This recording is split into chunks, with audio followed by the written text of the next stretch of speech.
Salve, salve favela! Eu sou Pedro Neto e esse é a Viela.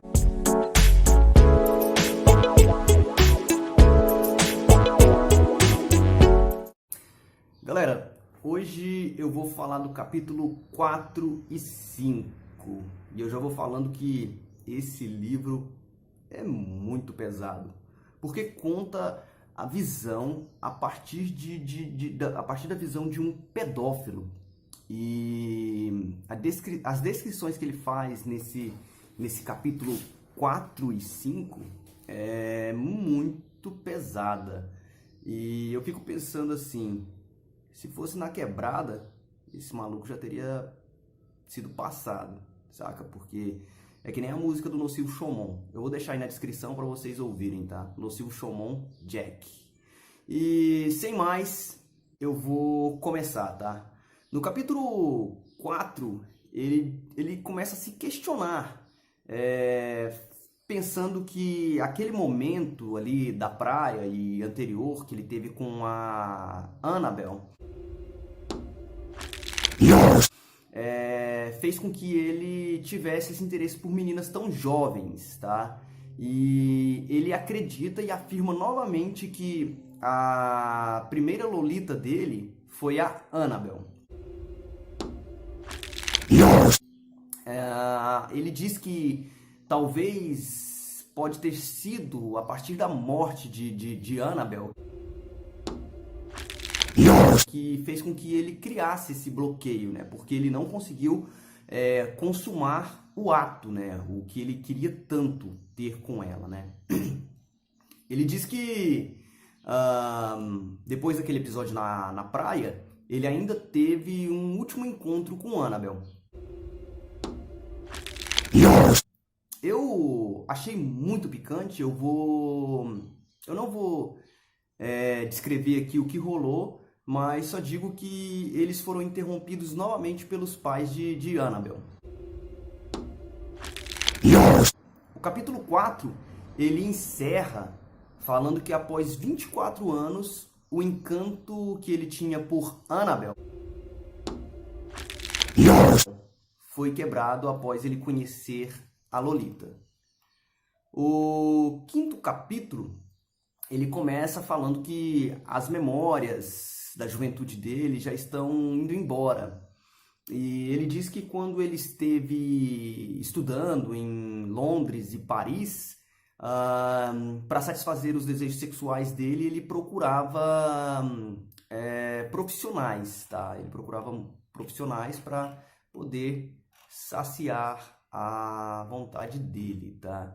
E ele diz que tinha o sonho de se formar em psiquiatria, mas acabou se tornando doutor em literatura. Arrumou um emprego em colégio de rapazes e durante esse período ele fez algumas amizades que levava ele, né, e tal, para dar um peão, para conhecer orfanatos e reformatórios. E ali ele ficava maluco, né, cara, porque ele ficava observando aquelas meninas, né, indefesas e ele começava a alucinar, o bicho ficava louco. E ele começa, nesse capítulo, a fazer umas definições, assim, completamente maluca, cara. Ele diz que garotas entre 9 e 14 anos para ele é ninfa, tá? Para ele as meninas entre 9 e 14 anos são ninfas. E não é nem um ser humano, é um demônio que possui poderes para enfeitiçar pessoas igual a ele, né? E na mitologia grega, as ninfas elas seriam o equivalente a fadas sem asas, tá? E elas seriam a personificação da graça criativa e também da fecundidade, tá? Para ele, as crianças entre 9 e 14 anos são, assim, essa é a idade perfeita para ele, é a idade no qual ele se interessa. Ele diz que nem todas as meninas nessa idade são ninfas. Se fosse, ele e os outros ninfoleptos já teriam enlouquecido. Ninfoleptos, essa palavra seria algo como pessoas que gostam da solidão de um bosque ou pessoas que chegaram a ver uma ninfa e acabaram enlouquecidos. Faz todo sentido, né? Segundo ele, né, a partir dessa definição, faz todo sentido. Ele diz que ninguém sabe da existência da ninfa, somente eles, os artistas. Ele se diz um artista, que no caso, entre várias pedras comuns, ele encontra a pedra preciosa, que segundo ele é uma ninfa, né? Uma criança. Nem a própria criança sabe que ela é uma ninfa, somente esses malucos, tá? Que segundo ele são os artistas. Ele diz que no episódio que ele teve com a Annabelle, né, no episódio lá no capítulo 3 e 4, ele não sabia que ela era uma ninfa, mas ali os dois eram um para o outro, uma ninfa e um fauno, tá? Um fauno ou um sátiro, tá? Fauno é na mitologia romana e sátiro é na mitologia grega. O sátiro, ele é um homem-bode. Os membros inferiores de bode, os membros superiores de ser humano. Só que na cabeça tem um chifre, tá?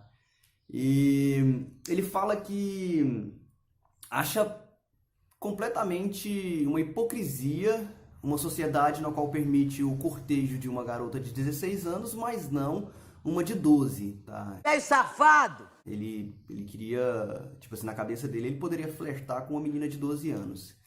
Ele tenta o tempo todo justificar, convencer a gente de que ele não tem interesse por criança, tá? Ou que ele tem um interesse por crianças, mas é algo que é passível de entender, tá? É safado! Ele nos revela um nome, mas na real é um nome criado, tá? Ele cria um nome para poder se apresentar pra gente. O nome que ele coloca, tá? É Humbert, tá? Eu vou chamar de Humberto, tá? Então ele se dá o nome de Humberto, tá? E o capítulo se encerra com ele falando que sempre vai para uma praça para observar as ninfas brincando. É safado! E num desses episódios, ele diz que chegou a ficar espumando a boca, cara, de ver tantas ninfas ali naquele ambiente.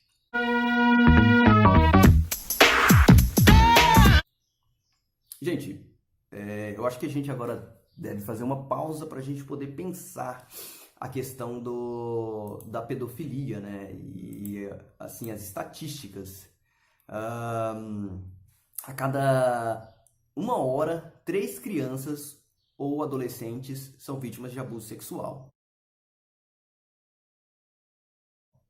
Eu vou colocar na descrição o link do site onde eu peguei essas informações, tá? E são crianças e adolescentes entre 0 e 19 anos, tá? Nos maiores casos, as vítimas são meninas e o ambiente no qual ocorre é o ambiente doméstico, a própria casa. E os principais agressores são pai, padrasto, amigo da família ou conhecido. Então, vale a pena ficar de olho nas crianças, tá? Espero que vocês tenham gostado do vídeo e eu pretendo ter forças para continuar a fazer os vídeos. Um abraço a todos. Fui!